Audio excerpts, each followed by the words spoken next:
Bismillahirrahmanirrahim. Alhamdulillahirabbil alamin. Nahmaduhu wa nasta'inuhu wa nastaghfiruh. Wa na'udzu billahi min shururi anfusina wa min sayyiati a'malina. May yahdihillahu fala mudilla lahu wa may yudlil fala hadiya lahu. Asyhadu an la ilaha illallah wahdahu la syarika lah wa asyhadu anna Muhammadan abduhu wa rasuluhu la nabiyya ba'dahu.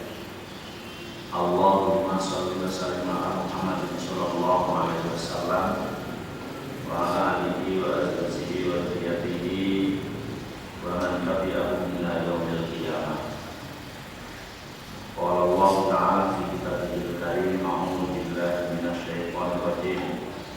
Ya ayyuhalladzina amanu taqullaha haqqa tuqatih wa la tamutunna illa wa antum muslimun. Ya ayyuhan nasu taqu rabbakum alladzi khalaqakum min nafsin wahidah wa khalaqa minha zawjaha wa bassa minhuma rijalan katsiran wa nisaa wattaqullaha alladzi tasaaluna bihi wal arham innallaha kana 'alaikum raqiba. Ya ayyuhalladzina amanu taqullaha wa qulu qawlan sadida yuslih lakum a'malakum wa yaghfir lakum dhunubakum wa may yuti'illaha wa rasulahu faqad faza fawzan 'azima. Fa'lam fa inna khairal hadits kitabullah wa khairal hadi hadi Muhammadin sallallahu alaihi wasallam wa syarrul umuri muhdatsatuha wa kullu muhdatsatin bid'atun wa kullu bid'atin fiddin dhalalatun wa kullu dhalalatin finnar. Amma ikhwani wa akhwati rahimanillah, puji syukur kehadirat Allah Subhanahu wa taala yang telah memberikan beberapa nikmat, rahmat dan anugerah kepada kita semua sehingga kita bisa bersama-sama melakukan ibadah kepada Allah Subhanahu wa taala, mulai sholat asar dari waktu subuh, sholat subuh bersamaan, dan ini kita melakukan hari ini, kemudian nanti diteruskan sholat isya. Semoga semuanya kita diberi rezeki oleh Allah keikhlasan sehingga kita yang kita lakukan biasa diterima oleh Allah Subhanahu wa taala. Shalawat dan salam semoga tercurahkan kepada Nabi kita Muhammad sallallahu alaihi wasallam dan juga kepada para sahabatnya, kepada ahlul baitnya, keluarganya, para istri-istrinya, dan juga kepada pengikut setianya ila yaumil qiyamah. Ikhwani wa akhwati rahimanillah, masih meneruskan di ayat 66. Seharusnya kemarin 65 sama 66 nyambung. Tadi baru satu ayat, waktunya sudah selesai. Bismillah. A'udzu billahi minasyaitonir rajim.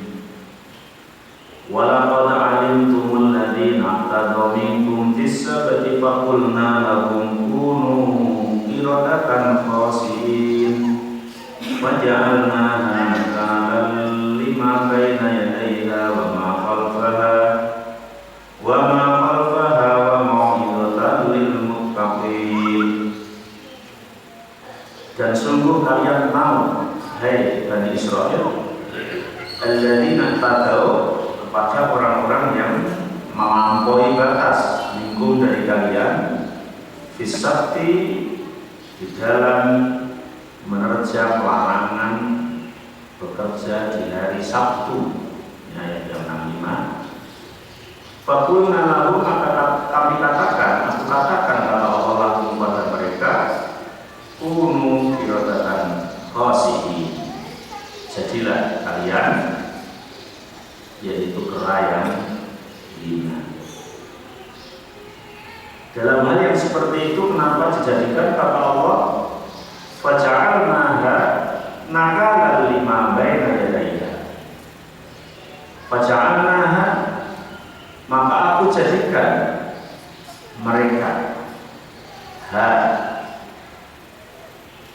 Kirodatan muslimin, maksudnya adalah kera yang hina, nakalan 5 bayna yadayka, sebagai peringatan. Nakal itu kalau bahasa Arab, di terjemah bahasa kita maknanya peringatan. Kalau nakal bahasa kita yang sulit dinasihati. 5 bayna yadayka bagi orang-orang yang ada pada masa itu. Jadi kejadian mereka dihukum oleh Allah, dijadikan sebagai kera yang hina itu supaya menjadi peringatan bagi orang-orang yang ada pada masa itu. Wa ma'alfa'a, dan bagi orang-orang yang datang belakangan dari sampai zaman kita ini. Wa mau'idatan, dan menjadi mau'idah, menjadi nasihat lil muttaqin, bagi orang yang bertakwa. Sebagian ahli tafsir mengembalikan dhamir faja'alnaha, ad-dhamir fi ja'alnaha aqidun al kirda atau al kirda, dikembalikan pada kirda, kera. Faja'alnaha, maka kujadikan mereka jadikan kera yang hina. Wakila ala kita, ada yang mengatakan kembalinya adalah kepada kita atau ikan. Wakila ala al-uqubah, ada yang mengembalikan itu kepada uqubah. Al-uqubah faja'alna, maka aku jadikan mereka diberi siksaan. Wakil al-Korea, juga ada yang mengembalikan dhamir itu kepada kampung itu.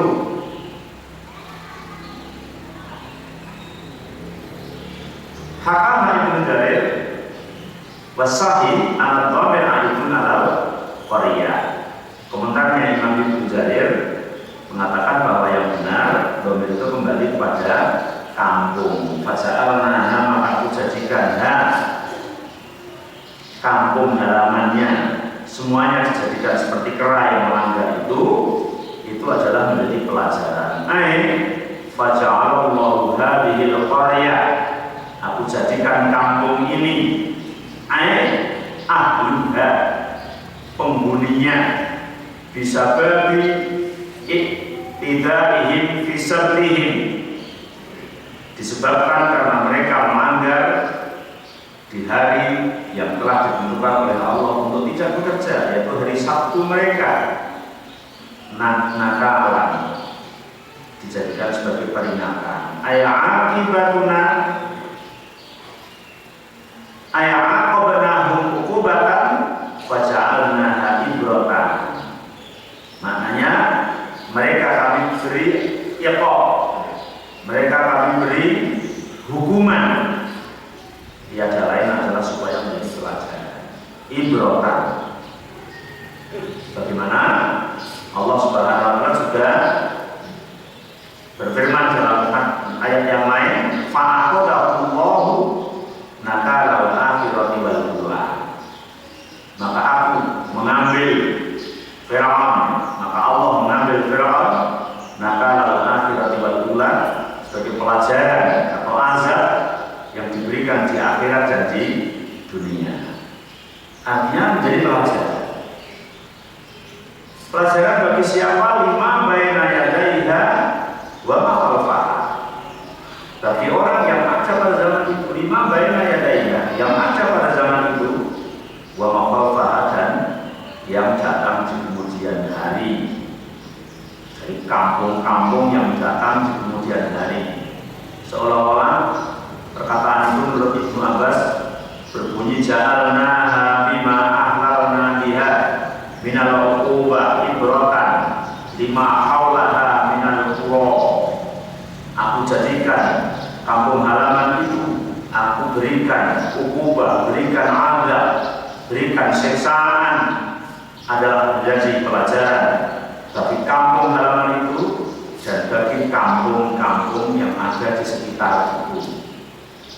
Maka ketika Allah Subhanahu wa Ta'ala memberikan bencana alam di sekitar kita, memberikan bencana alam di daerah kita, sebetulnya fakta biru ya bilal, ambillah pelajaran, hai orang-orang yang punya akal yang cerdas. Dalam surat Al-A'raf, Allah juga menyatakan tentang hal yang sama. Walaqad ahlakna ma hawlakum minal qura wa sarrafna al-ayat la'allahum yarji'un. Dan sungguh kami hancurkan apa-apa yang ada di sekitar kalian dari kampung-kampung, dan aku datangkan pada mereka tanda kebesaranku la'allahum yarji'un, agar mereka kembali pada jalan yang benar. Jadi ternyata Allah memberikan bencana, Allah memberikan azab, Allah merusak salah satu kampung itu tiada lain karena Allah memberikan pelajaran. Allah memberikan peringatan, Allah mendatangkan tanda-tanda kebesaran Allah tiada lain karena Allah sayang agar mereka pada kembali pada jalan yang benar. Karena orang ketika diberikan kelonggaran, diberikan suatu hal yang selalu enak, ya, longgar, akan lupa terhadap Allah Subhanahu wa Ta'ala. Dalam surat Ar-Ra'd juga Allah berfirman dalam hal yang sama, awalam yarau anna na'til arda nanqusuha min atrafiha.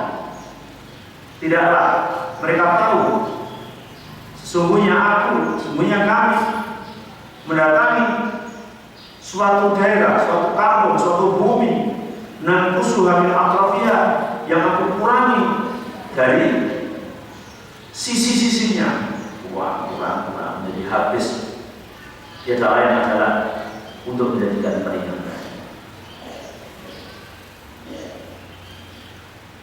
Imam Ibnu Abbas mengatakan tentang 5 baina yadaiha minal qura wa ma khalfaha minal qura fal murad 5 baina yadaiha wa ma khalfaha minal qura. Maksudnya adalah kampung halaman yang ada pada zaman itu dan juga kampung halaman yang ada di sekitarnya ataupun yang datang setelahnya. Sebagaimana Ibnu Katsir menjelaskan beberapa makna dari 5 baina yadaiha wa ma khalfaha. Ibnu Katsir mengatakan wa arjahul aqwal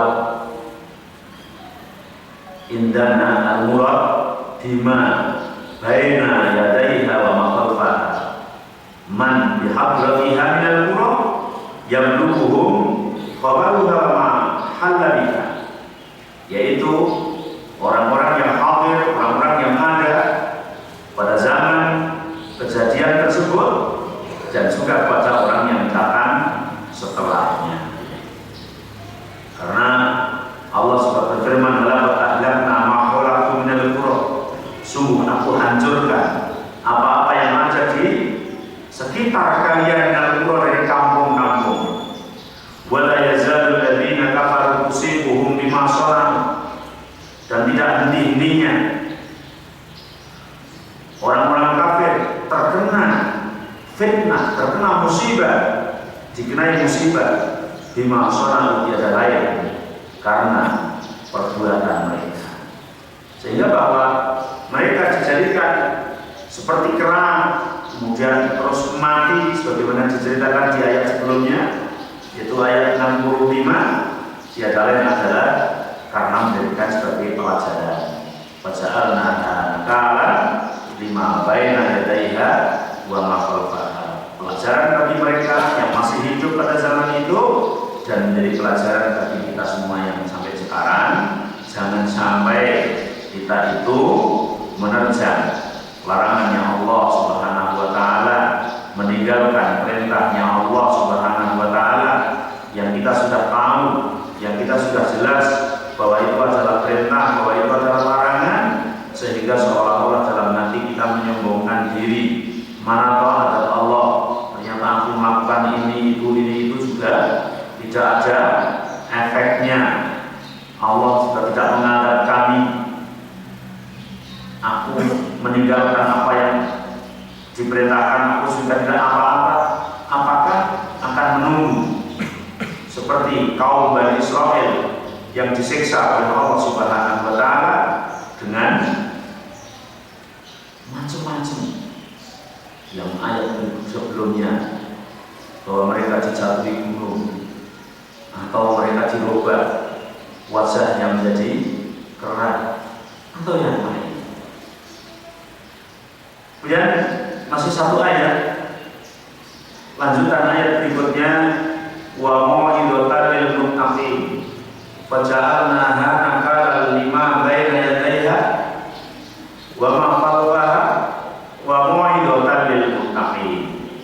Dan ayat ini adalah menjadi nasihat, mau'idhah, menjadi suatu hal yang harus kita perhatikan. Lil muttaqin, bagi orang yang bertakwa. Imam Muhammad bin Ishaq dari Ibnu Abbas menafsirkan wa mau'idatan lil muttaqin ay alladzina min ba'dihim ila yaumil qiyamah. Menjadi nasihat, menjadi mau'idhah bagi orang yang ada sejak zaman itu ila yaumil qiyamah, hingga hari kiamat. Sehingga oleh Allah, kenapa dijadikan ayat Al-Quran yang kemudian disampaikan kepada Rasulullah SAW?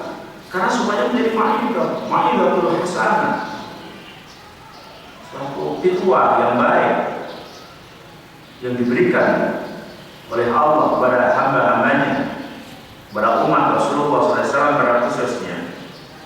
Imam Abu Qatadah mengatakan, wa mau'idatan lil muttaqin ay ba'dahu, setelah kejadian itu sampai sekarang, fayattaquna ni'matallahi wa yahdarunaha, agar mereka selalu waspada terhadap siksa Allah, dan mereka waspada juga terhadap kejahatan siksa Allah Subhanahu wa Ta'ala, baik yang diberikan oleh Allah di dunia, apalagi siksaan yang diberikan oleh Allah nanti di akhirat.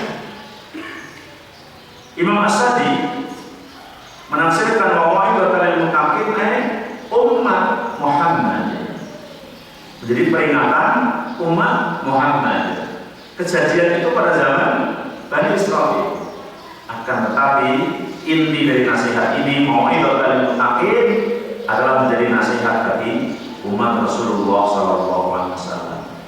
Maka al-murad bil mau'idah haduna az-zahir ayya'alna ma ahlalna biha innal ba'si wan nakali fi muqabilati martaqabuhu min maharimillah wa matahilu bihi minal khair falyahdharil muttaqun sani'ahum bi alla yusibahum ma asabahum. Maknanya adalah peringatan, aku jadikan kejadian-kejadian yang ada pada zaman Bani Israel, diberi bencana, diberi musibah, diberi macam-macam.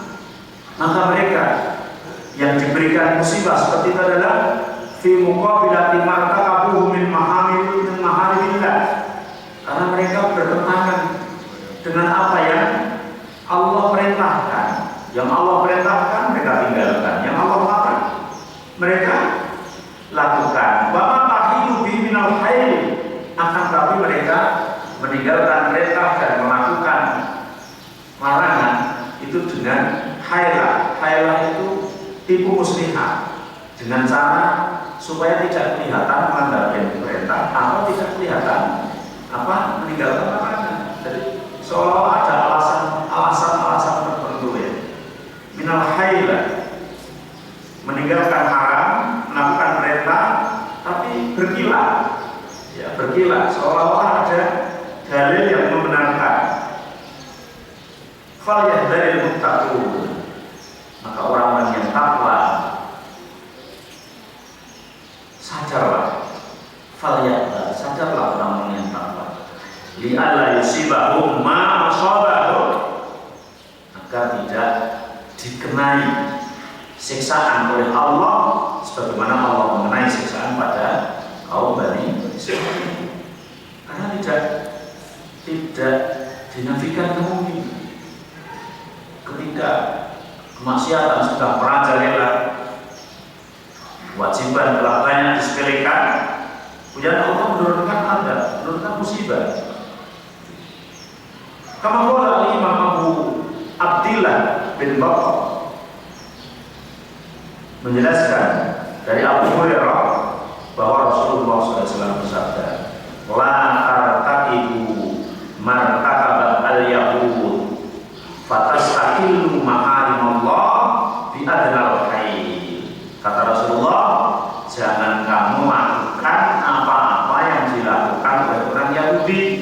Fatastahillu maharimullah, mereka sukanya menghalalkan yang diharamkan Allah bi adnal hayy, dengan hela, dengan tipu muslihat, menghalalkan yang diharamkan Allah tapi dengan tipu muslihat atau hela. Hela itu berkilah, ya, berkilah.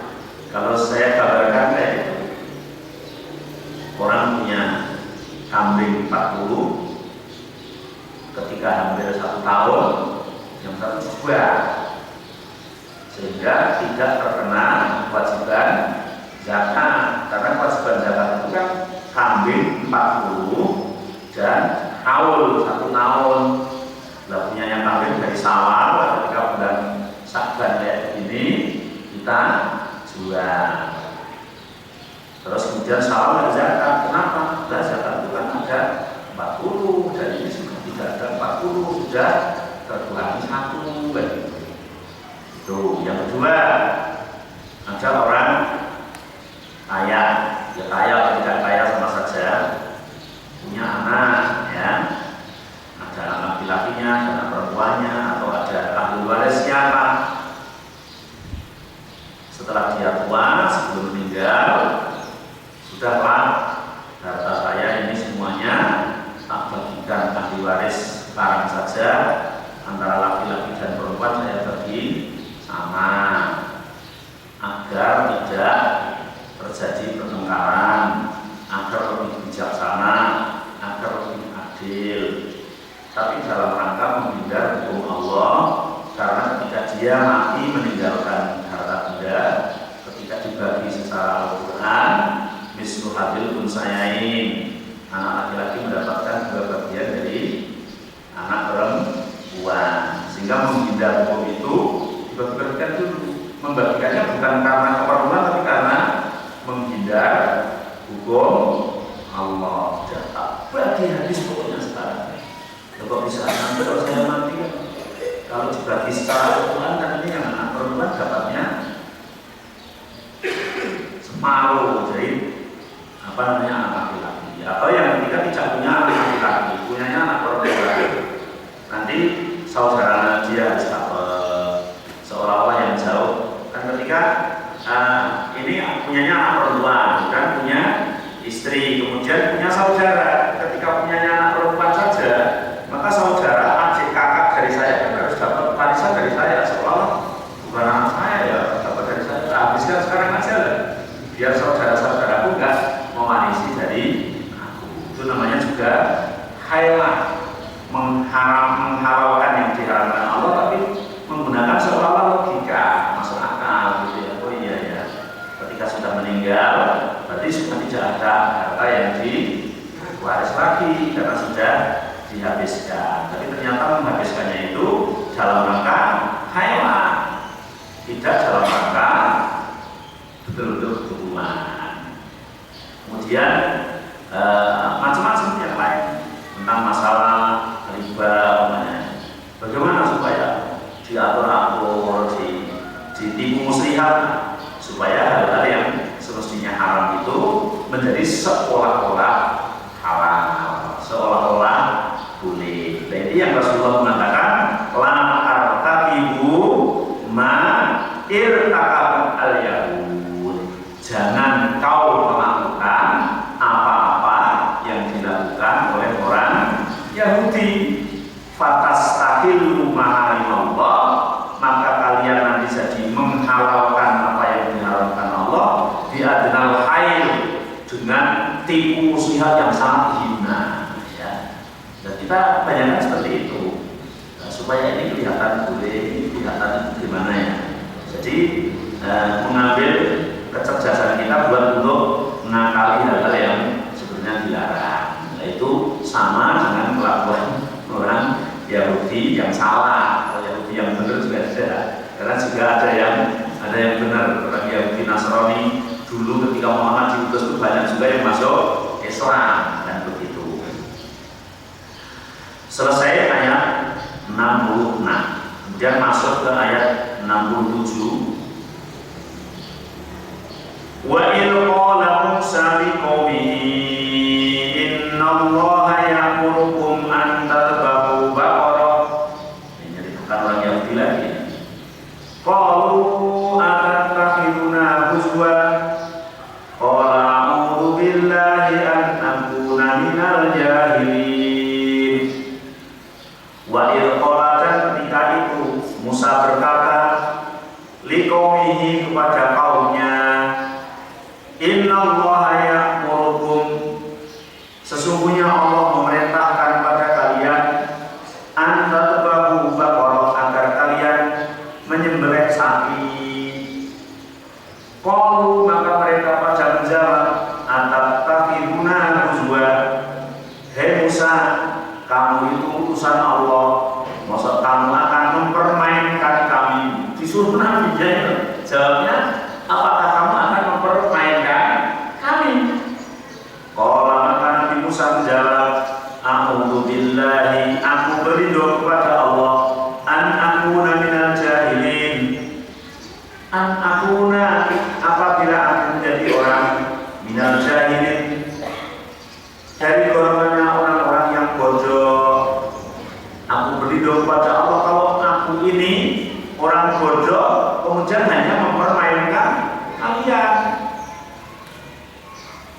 Allah Subhanahu wa taala berfirman dalam ayat ini, "Udhkuru ya Bani Israil nikmati 'alaikum fi hirqil 'ada."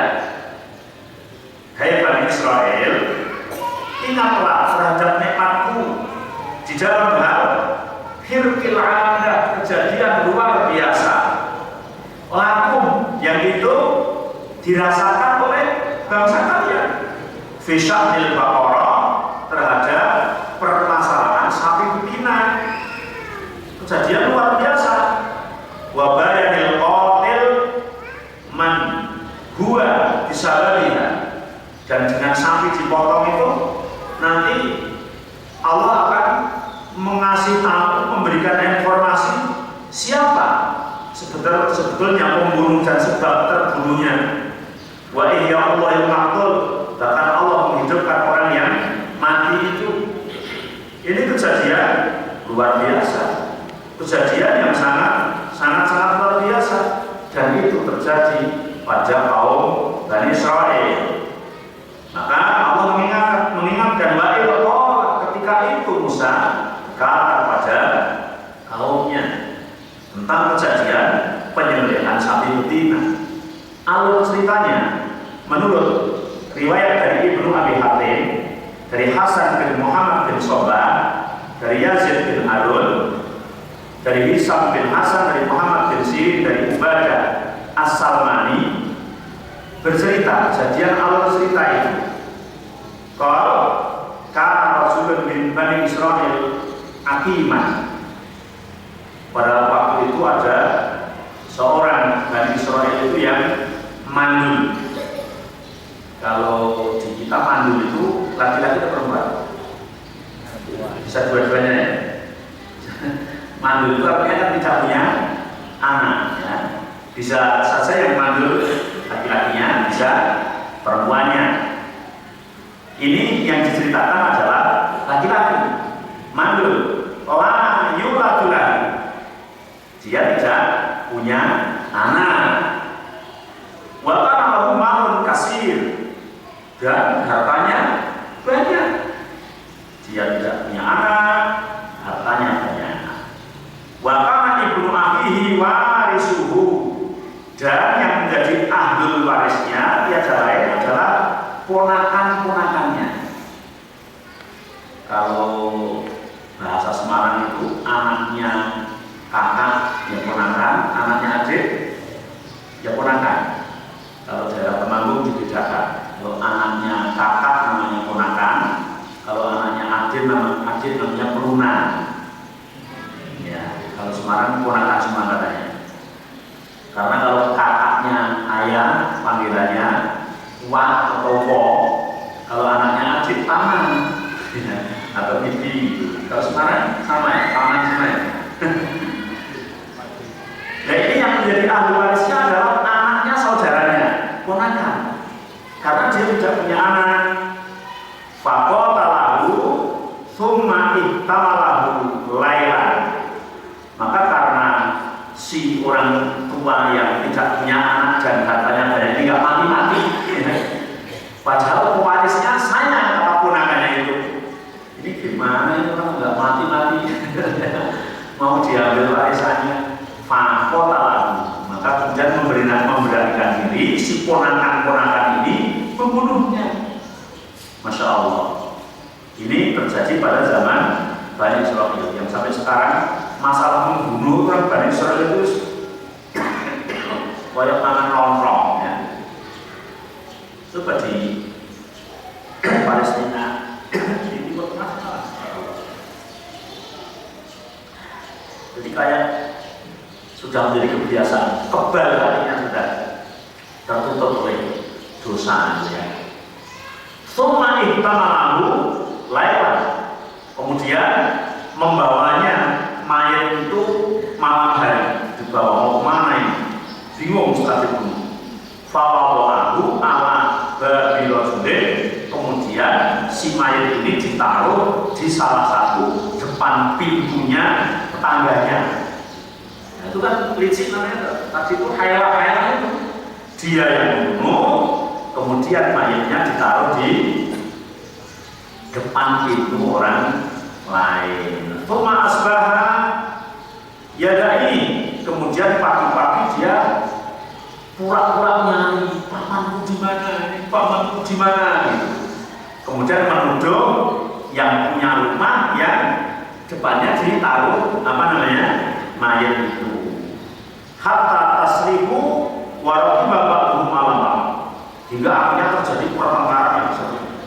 Yang punya rumah nggak terima karena saya nggak merasa membunuh, dan tiba-tiba pagi sudah ada jenazah di situ. Kelakuannya siapa itu? Yang ponakannya itu ya ngotot karena jenazah ada di depan itu, mesti kamu yang membunuh.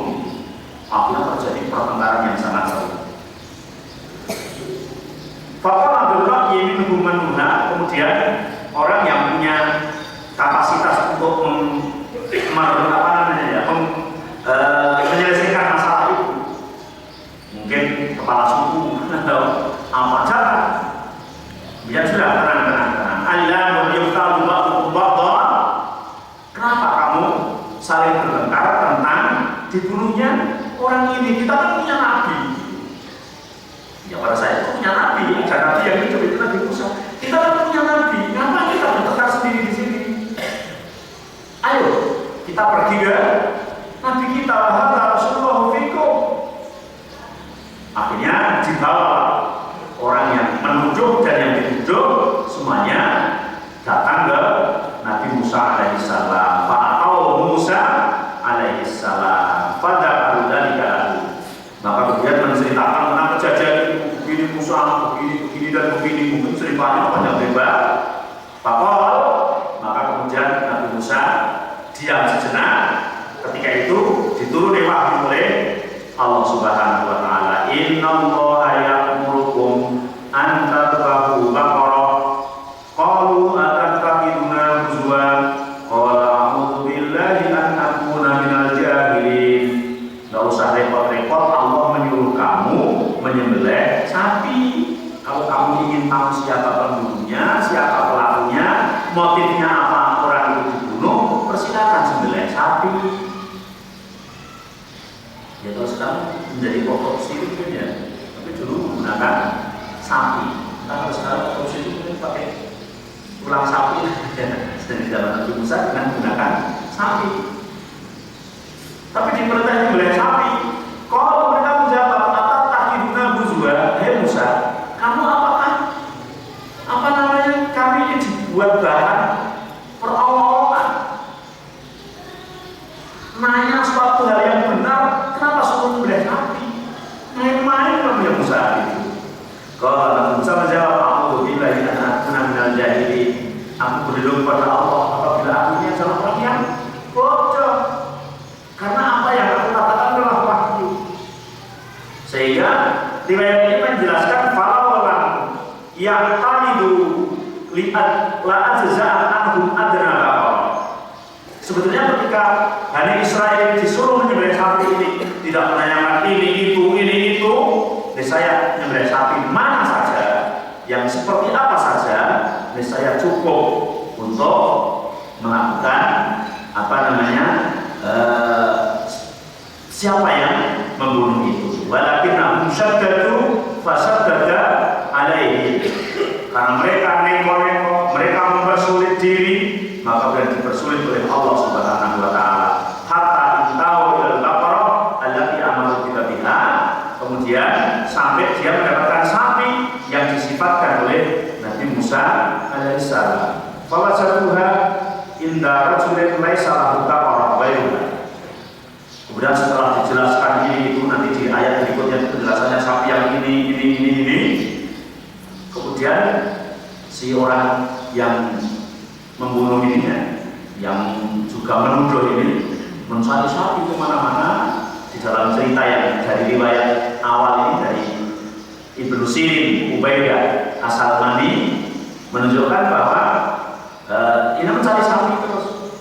Kemudian tidak mendapatkan kecuali indara sulit laisa lahu baqarah ghairuha.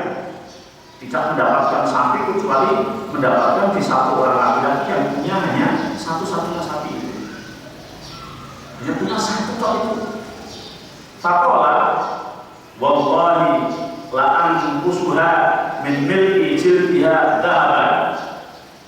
Jadi sudah tawar-menawar berapa harganya diberikan. Akhirnya dalam sejarah ini si pembunuh ini membeli sapi itu dengan harga emas sepenuh kulit sapi itu. Jadi kulit sapi itu dikuliti gitu, kemudian dalamnya diisi emas sepenuh kulit sapi. Masya Allah mahal banget itu. Berapa itu kan gitu ya, Masya Allah ya. Jadi dikuliti dulu, kemudian kulitnya, tulangnya, nah itu diisi emas, Masya Allah. Baru dikasihkan oleh orang laki-laki. Kalau begitu saya mau itu begitu, Masya Allah. Tapi mahal itu. Fa'akhadhuha bimilki jildiha dhahaban. Sehingga membeli dengan harga emas sepenuh kulit sapi itu. Fadhabaha, kemudian mereka menyembelihnya. Fadharabuhu bibaqiha, kemudian sebagian tulangnya buat mukuli orang yang mati tadi, dipukul gitu. Fakol, maka kemudian orang yang meninggal itu berdiri ini, yang mati itu dipukuli pakai satu berdiri. Kemudian ditanya, "Man, kau tahu apa? Siapa yang membunuh kamu?" Fakola ada di ibni akhi, maka menunjuknya membunuh saya ini karena ingin mengambil warisanku. Masya Allah. Semama mainan, kemudian satu lagi kemudian mati lagi. Akhirnya falamnya min malihi syai'an, dan dia tidak bisa mengambil warisnya. Falam diwaris qala ba'du, tidak bisa mewarisinya, dan dia dihukum oleh Nabi Musa dan dihukum dengan hukum mati. Itulah kelakuan orang Bani Israel. Mungkin kalau sekarang ada orang yang seperti itu, ya mungkin keturunan mereka ya. Dia yang melakukan, tapi menuduh orang lain. Kalau dalam istilah bahasa Jawa itu disebut mabuk nyilih tangan, ya. Dia yang melakukan sebetulnya, tapi orang lain yang menjadikan kambing hitam, ya. Masya Allah. Dan dalam riwayat yang lain hampir sama, yaitu yang dari Ja'far, dari Ja'far Ar-Razi, dari Ar-Rabi' bin Aliyah menafsirkan Inna Allah ya'murukum an tadbahu baqarah. Hampir sama ceritanya, tapi ada tambahan. Karena Rasulun min Bani Israel ghaniya. Seorang Bani Israel adalah seorang yang kaya. Walam yakun lahu walad, dan tidak punya anak. Sama ceritanya dengan yang di atas, tapi lebih terperinci lagi. Wakana lahu waris, dan punya kerabat. Wakana warisuhu, dan yang mewarisi adalah keponakannya tadi. Fa'qalahu liyurisahu, membunuhnya supaya mendapat warisan. Cuma alqahu ala basmati qorek, tapi kemudian ditaruh di tengah jalan. Wa ata Musa, dan kemudian mendatangi Musa. Inna qaribi kutila wa inni ila amrin azim. Musa, pamanku dibunuh orang, dan ini adalah perkara yang besar. Wa inilah asitu ahadan yubayyinu li man qatalahu wa ghayruka ya Nabi Allah. Dan aku tidak bisa mendapatkan orang yang membunuh pamanku itu siapa yang bisa menjelaskan kecuali engkau ya Nabi Allah. Oh, karena ada Musa bin Nas. Kemudian Musa memanggil banyak orang, mengumpulkan, menanya siapa yang membunuh. Ansidillah mangkana indahu min hada ilmun ila yubayyinuhu lana. Siapa di antara mereka yang tahu yang membunuh ini siapa? Jelaskan kepada aku, kata Musa. Falam yakun indahum ilmu, mereka tidak ada yang tahu, sama sekali tidak tahu. Faqala al-qatil ala Musa faqala lahu anta nabi Allah. Dan yang membunuh datang Musa. Ya sudah, kalau orang tidak ada yang tahu, engkau kan nabi, engkau harus tahu siapa yang membunuh. Masya Allah. Jadi dengan nabinya itu ya, kadang-kadang kemudian kalau zaman kita gitu ya, jadi seolah-olah kalau zaman sekarang namanya ya ustaz, kalau ustaz apa ya, gelar ustaz yang di Indonesia ya, itu kan rasionya itu dia itu ditanya masalah agama ya, hukumnya ini bagaimana, hukumnya ini apa, haram atau halal. Tapi sekarang ustaz itu kadang-kadang orang nanya itu macam-macam, seolah-olah kalau ustaz itu tahu semua. Ya, nanya ya. Nah, istri saya kok sekarang sulit dinasihati ustaz, harus gimana?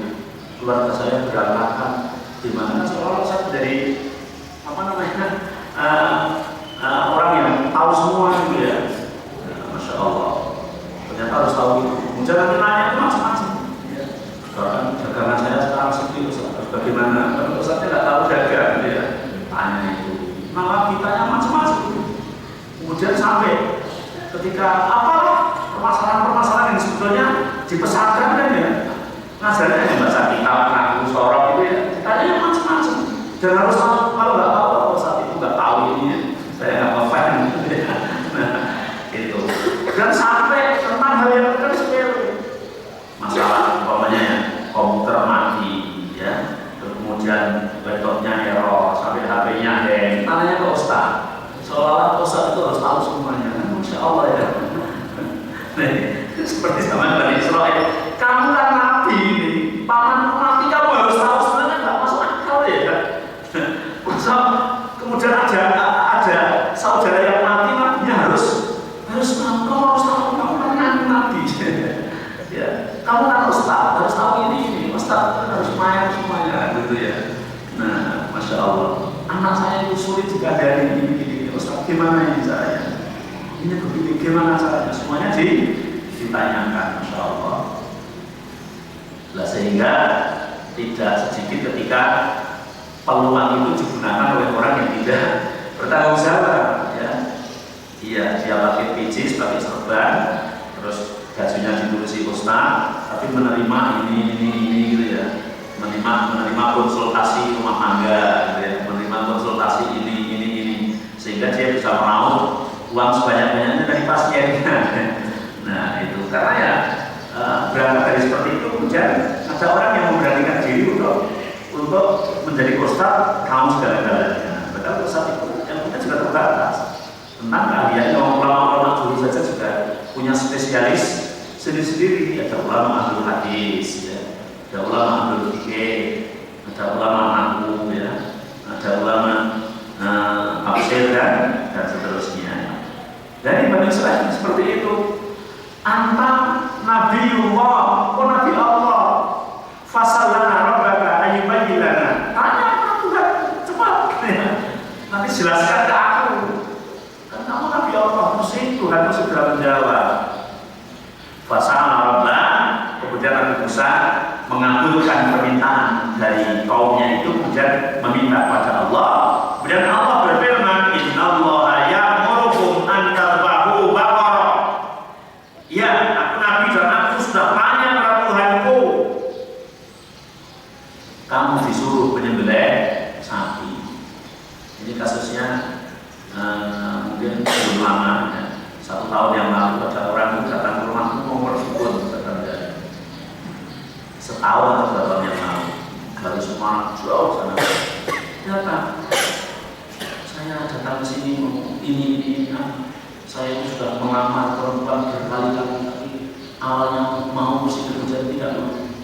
Awalnya mau, kalau mau saya teruskan tidak mau. Bagaimana ini di badan saya itu ada apa ini? Nah, supaya dihilangkan ini. Nah, kamu mau ke rumah saya? Enggak, pokoknya mau kejenengan. Nah, akhirnya saya suruh. Ya sudah sholat malam, saya tahajud tidak pada Allah yang berian. Enggak itu yang aku maksud, terserah itu enggak itu. Kalau sholat sih biasa, tapi sini itu kita dihilangkan apa yang mengganjal di sini itu supaya nanti kalau saya melamar itu langsung diterima. Masya Allah. Dan ini sama, ketika disuruh oleh Nabi Musa sembelihlah sapi, ternyata fa'ajibu min dzalik, mereka heran. Saya ini nanya beneran ini Musa, ngapain suruh sembelih sapi? Itu yang tadi nanya suruh sholat, minta kepada Allah nggak mau ya, karena kan tidak ada ceritanya kamar dukun itu kok dikasih suruh sholat, suruh tahajud, dikasih apa gitu ya, apa ini nanti ditaruh di atas pintu atau di apa, ditaruh di dompet bawa terus. Wah, nanti mesti orang yang melihat kamu mesti mengikuti kamu terus dan malah mencak semangat mengikuti semua. Jadi kata-kata ya. Akhirnya mengatakan akan tahiduna huzwa. Apakah engkau akan mengolok kami, mempermainkan kami ya Musa? Qala a'udzu billahi an akuna minal jahilin. Aku berlindung kepada Allah kalau aku ini menjadi orang yang bodoh, hanya akan memperolok. Tadi kamu bilang aku nabimu, suruh nanya ke Allah, ke Tuhan. Setelah aku tanya, ternyata kamu malah mengatakan aku memperolok. Gimana kamu itu? Akhirnya ngomong lagi, ya kalau begitu hai Musa, untuk lana rabbak yubayyin lana nabi.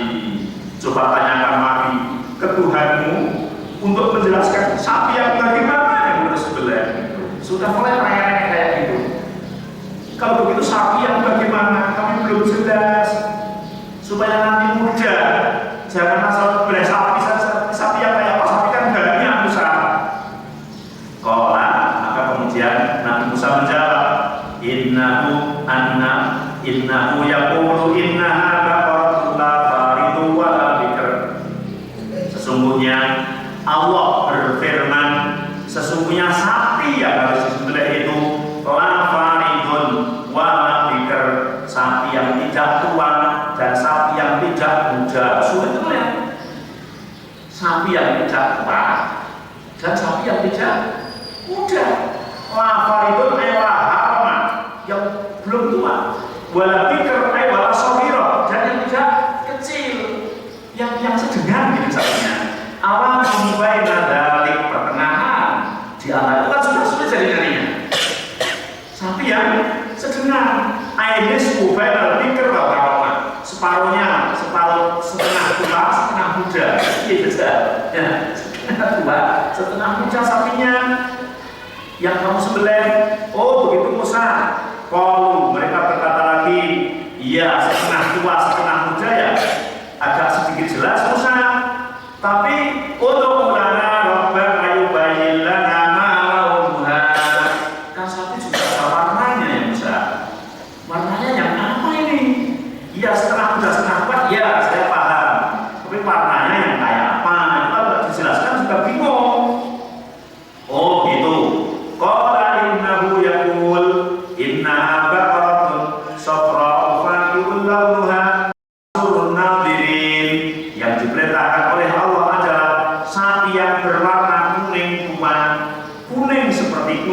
emas, tasurun nabi, yang orang memandang itu menjadi takjub. Tak sulit lagi loh, sapi kok kuning emas itu ya apa coba? Wah sulit ini. Kuning emas, kuning tua, ya orang melihat itu menjadi takjub. Oh begitu saya. Ya, tapi ini masih kurang, ada yang belum jelas besar. Kalau Allah Bapak Yubayi lana mahi, sapi yang bagaimana gitu? Masih bagaimana gitu? Yang sudah pernah, pokoknya bagaimana jelaskan lagi kurang jelas besar.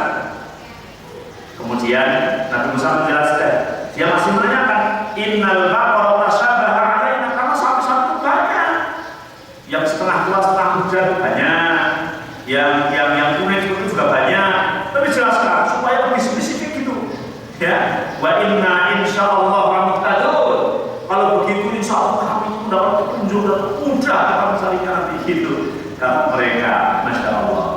Qala, kemudian Nabi Musa menjawab, innahu yaqul, sesungguhnya Allah berfirman, innaha baqaratun la dhafulun, sesungguhnya sapi itu sapi yang tidak rendah, sapi yang belum digunakan bekerja, tusirul ardu, yang belum digunakan untuk membajak sawah, wala taskil haras, dan bukan sapi yang pernah dibuat untuk menyiram tanaman.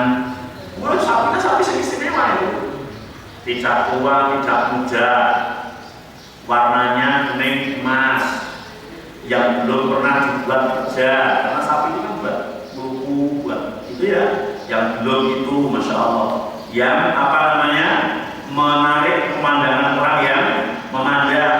Musallamatul la syiyata fiha, dia yang betul-betul mulus. Musallamah itu, musallamah itu mulus, nggak ada cacat sedikit pun. La syiyata fiha, yang tidak ada cacat sedikit pun. La bayadun fiha, yang tidak ada bercak-bercak putihnya. Jadi mulus, kuning. Masya Allah. Qalu ana ji'ta bil haqq. Kalau begitu, engkau telah menjelaskan kepada kami perkara yang benar. Puas mereka. Iya, Nabi tenang ini. Fadabahuha wa ma kanu yaf'alun, maka mereka mencari, menyembelihnya, hampir mereka tidak dapat sapi itu. Walau anal qaum hina amaru bidabbi baqarah ista'radu baqarah minal baqar fadabahuha lakanat iya. Kita kalau tidak menanyakan ini itu mendapat sapi saja kemudian disembelih, maka cukup bagi mereka, cukup.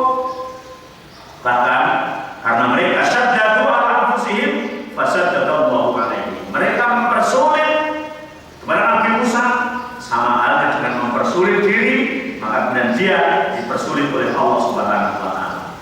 Bahkan dalam ayat ini disebutkan laula anal qaum istasnu faqalu inna insyaallah ramudatun lama hadau ila abada.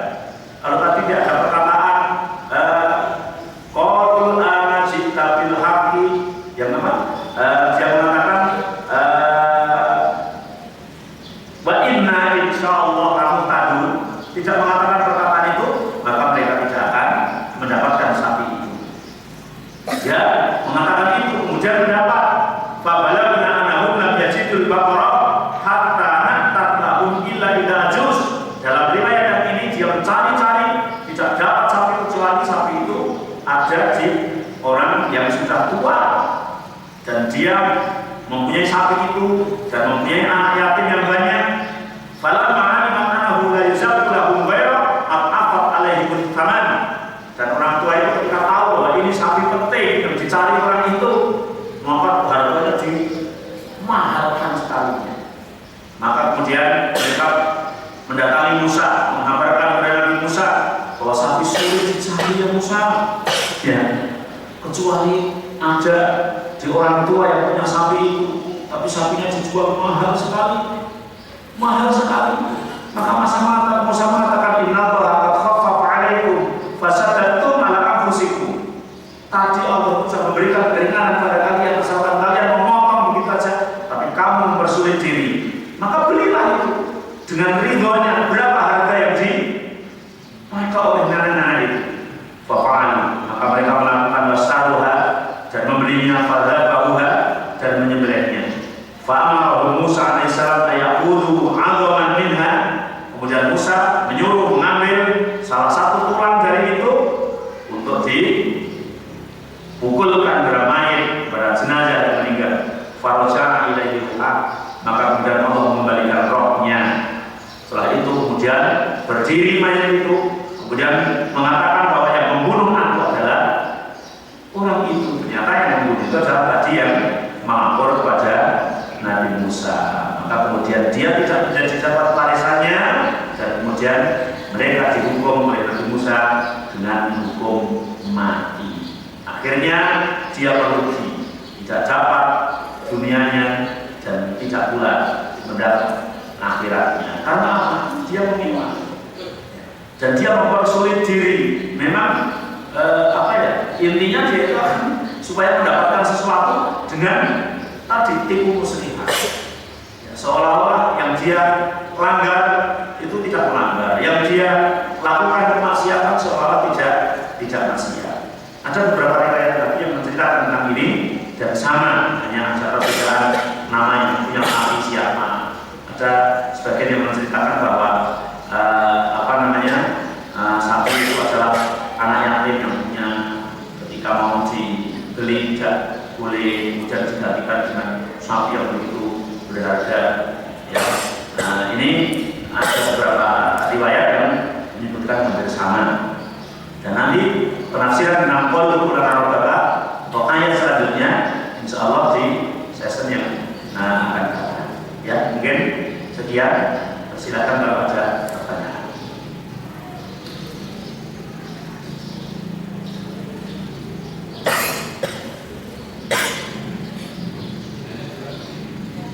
Kebetulan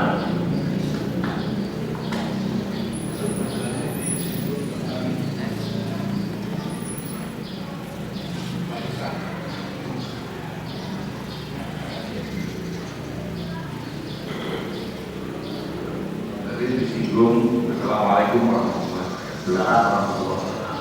Saya ingin bertanya tentang warisan tadi karena disinggung meskipun bukan menjadi pokok masalahnya. Tapi di dalam kita bermasyarakat di Indonesia ini, soal warisan itu ada ketentuan. Jadi dalam pengadilan, dalam sistem pengadilan di Indonesia itu ada hukum militer dibagi 4 ya, hukum tata usaha negara, hukum pengadilan umum, dan hukum pengadilan agama. Hanya masalahnya tidak setiap kaum muslimin ini memperkarakan masalahnya kepada pengadilan agama, meskipun sudah ada kotaknya. Satu contoh tentang warisan. Kalau hukum agama kan jelas ya, seperti orang bisa mengatakan tahanan dimikul, wong miskin hidong. Nah, itu sudah jelas. Tapi kadang-kadang dianggap tidak adil. Nah, akhirnya dia tidak milih pengadilan agama yang sudah tahu nanti hitung-hitungannya begitu, tapi dia masuk ke kotak pengadilan umum, perdata pidana yang asalnya itu dari hukum Belanda, yang di Belanda sendiri tidak dipakai lagi. Jadi antik ini, hukum antik yang pembuatnya sendiri tidak memakai. Pertanyaan saya, kaum muslimin yang tidak memilih hukum waris secara Islam itu, apakah sudah masuk kategori kufur, syirik, atau apa ya? Kira-kira tidak mengikuti hukum yang sudah ditetapkan. Itu kira-kira dia kalau seperti di Indonesia ini, dia masuk kategori apa? Nah, kemudian yang kedua, tadi banyak kisah-kisah tentang Nabi Musa dan kaumnya. Itu apakah hanya sekedar iktibar, pelajaran-pelajaran, atau boleh diamalkan? Satu contoh tadi tentang sapi yang diketemukan dan harganya mahal. Ini kan prinsip ekonomi. Kalau banyak yang minta, barangnya sedikit, hanya satu, orang kan jual mahal. Dengan tidak ada batasan, terserah. Saya kasih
urusan hukum kok memilih hukum yang lain. Tidak patut. Tidak patut itu memang antara satu orang dengan yang lain itu hukum yang diterapkan bisa berbeda. Orang yang tidak tahu hukum hanya memilih kok ini dengan ini baik ini ya, tapi dia itu sebenarnya tidak tahu. Maka belum dikategorikan masuk ke dalam seorang yang keluar dari agama Islam. Tapi ketika dia memilih hukum yang lain itu memang dalam rangka satu, bahwa hukum Islam itu dianggapnya tidak adil, tidak bijaksana. Yang adil dan bijaksana itu adalah hukum ini, yang sementara pembuat hukum sendiri sudah tidak melakukan itu ya. Tapi dia meyakini, seyakin-yakinnya mengingkari dengan hukum Allah yang sudah jelas, maka wa man lam yahkum bima anzalallah faulaika humul kafirun. Barang siapa yang tidak berhukum dengan yang telah diturunkan oleh Allah, bisa saja mereka itu menjadi kafir. Tapi memang ayat yang berbunyi seperti ini ada tiga, yang satu faulaika humul dzalimun, faulaika humul fasikun, faulaika humul kafirun. Jadi orang yang tidak berhukum dengan hukum Allah itu bisa fasik, bisa zalim, dan ujung-ujungnya sudah bisa menjadi kafir.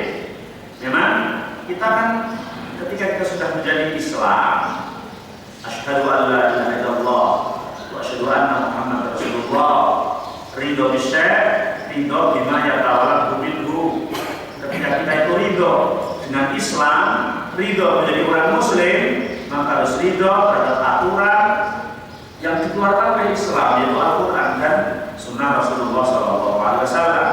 Jangan sampai kita menjadi orang Islam itu parsial, sebagian-sebagian hanya mengambil keuntungan urusan dunia. Dalam hal yang memang jadinya bisa diuntungkan, mengambil yang Muslim lah. Dalam hal yang memang menguntungkannya dengan mengambil hukum lain. Itu namanya parsial. Padahal Allah berfirman, ya udkhulu fisilmi kapan masuklah kalian dalam agama Islam secara menyeluruh. Ya ibadahnya, ya sosialnya, ya bertemannya, ya cara makannya, ya semuanya. Wala tattabi'u khutuwati syaitan, dan janganlah kalian mengikuti langkah-langkah setan. Jadi kita mengambil sebagian-sebagian itu sama halnya kita mengikuti langkah-langkah setan. Padahal innahu lakum aduwwun mubin. Setan itu benar-benar menjadi musuh kalian. Kenapa kamu langkahnya sih terus? Maka memang ketika kita sudah menjadi orang Muslim, sebetulnya kita itu ridho terhadap apa yang keluar aturan itu dari Islam itu sendiri. Walaupun secara akal mungkin menganggap kok nggak bijaksana ya, berarti akal kita saja yang belum sampai. Kok nggak adil ya, itu kok begini, kok begitu. Tapi sebagai seorang Muslim itu tirulah seperti Abu Bakar As-Siddiq ketika Abu Jahal mengatakan, hei Abu Bakar, teman Muhammad itu katanya mau pergi dari Mekah ke Palestina. Pada zaman itu kan belum ada jet, tapi kok habis Isya berangkat subuh sudah sampai Mekah. Maka Abu Bakar jawabannya, yang berkata itu Muhammad temanku itu benar. Iya temanku itu.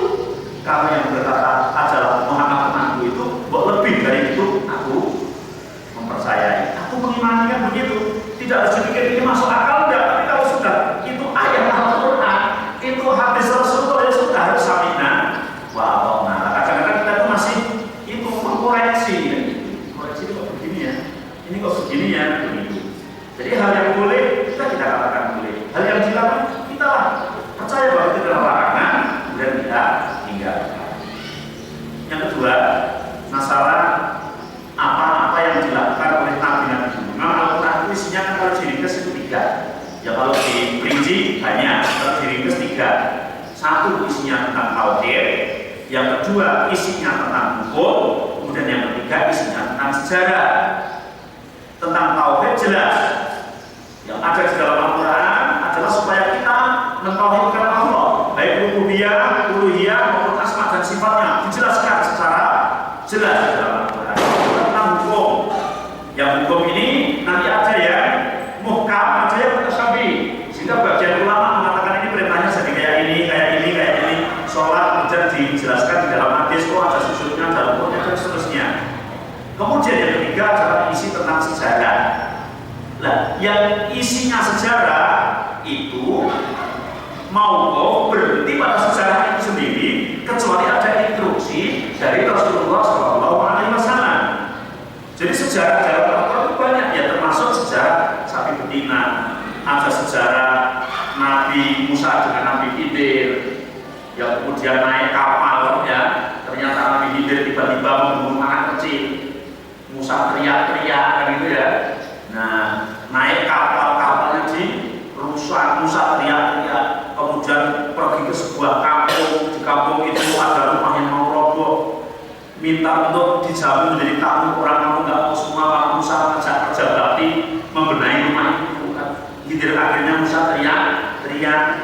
Setelah itu ternyata dijelaskan begini kapal itu milik fakir miskin. Kalau ada kapal yang baik di sana itu ada bajak laut nanti akan dirusak, maka saya lukai kapal itu supaya tidak dirusak. Anak kecil yang saya bunuh itu orang tuanya soleh, besok kalau besar akan menjadi orang yang jelek, maka harus saya bunuh dulu supaya masuk surga. Kemudian rumah yang jelek itu adalah rumah anak yatim yang di bawahnya ada apa benda, kalau nggak saya selamatkan nanti hilang. Itu sejarah hak dan wajib kita beriman. Tapi apakah itu juga boleh kita lakukan? Misalnya ada orang yang bilang, kamu cara ibadah kayak begini itu cara Musa. Kalau saya itu ilmunya sudah ilmu Khidir. Ada seperti itu. Nah, ilmu Khidir gimana ya? Kamu nggak boleh tanya. Kayak Musa itu nggak boleh tanya sama Khidir. Ya sekarang mau sholat di Mekah, mau sholat di mana, itu terserah aku karena ilmu saya sudah seperti Khidir. Ngarang gitu ya. Itu ngarang seperti itu. Sejarahnya benar, tapi tidak ada perintah untuk meniru. Begitu juga tentang masalah Musa. Mungkin kalau tentang ilmunya sebagaimana yang kemarin saya jelaskan, ilmu telekomunikasi berasal dari Musa mendapat wahyu dari Allah di bawah lembah tua Gunung Korsina. Kemudian kalau masalah pesawat ya, mengambil dari Rasulullah di Isra Mi'raj.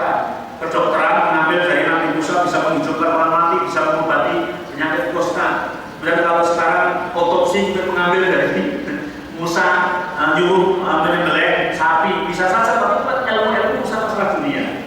Ketika itu dikaitkan dengan peribadatan, dan kita niru, maka ketika tidak ada perintah dari Rasulullah, tidak ada rekomendasi dari Al-Quran dan Sunnah Rasulullah, maka tidak diperbolehkan. Maka seperti ilmu perdagangan misalnya, bagaimana Rasulullah mencontohkan tentang dagang. Ternyata dilarang kita menimbun, dilarang kita merugikan. Memang hukum dagang, ketika barang banyak permintaan sedikit, harga turun. Ketika barang sedikit permintaan banyak, harga naik. Tapi bagaimana dengan ketika kita terus kemudian menimbun merugikan orang banyak? Wah, ini bensin ini mau naik ini, saya beli sebanyak-banyaknya, saya jual lagi terus sudah naik. Itu langsung tidak diperbolehkan. Sehingga ada kita harus nanya kepada rekomendasi yang ada di dalam perintahnya Rasulullah, baik dalam Al-Quran sendiri maupun di dalam Sunnah Rasulullah SAW. Tapi walaupun cerita itu seperti adat biasa, tapi ketika ada perintah dari Rasulullah menjadi wajib.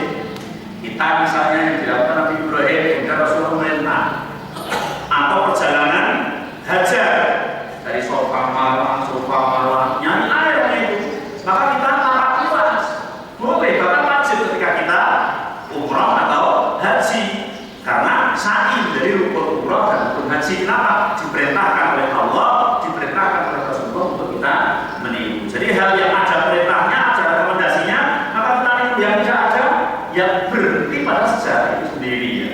Berhenti pada sejarah itu sendiri dan harus kita iman hanya menjadi sebuah pelajaran dan pelajaran. Karena sejarah ketika disuruh niru mesti ada perintah. Tiru itu loh, tiru itu kan begitu. Nah, begitu juga tentang sholat namanya ya. Sholatnya orang daun sampai 50 waktu, pokoknya puasanya 3 bulan dan seterusnya. Nah, suruh niru dan ketika Rasulullah Isra Mi'raj benar, oh kamu sholat hanya 5 waktu, puasanya hanya 1 bulan dan seterusnya. Jadi ada yang boleh ditiru dalam sejarah itu ketika ada perintahnya. Ketika nggak ada perintahnya, maka cukup untuk menjadi pelajaran dan wajib kita mengimani sejarah tersebut. Begitu Pak Allah. Cukup. Subhanallah wa bihamdihi. Asyhadu an la ilaha illa anta astaghfiruka wa atubu ilaik. Assalamualaikum warahmatullahi wabarakatuh.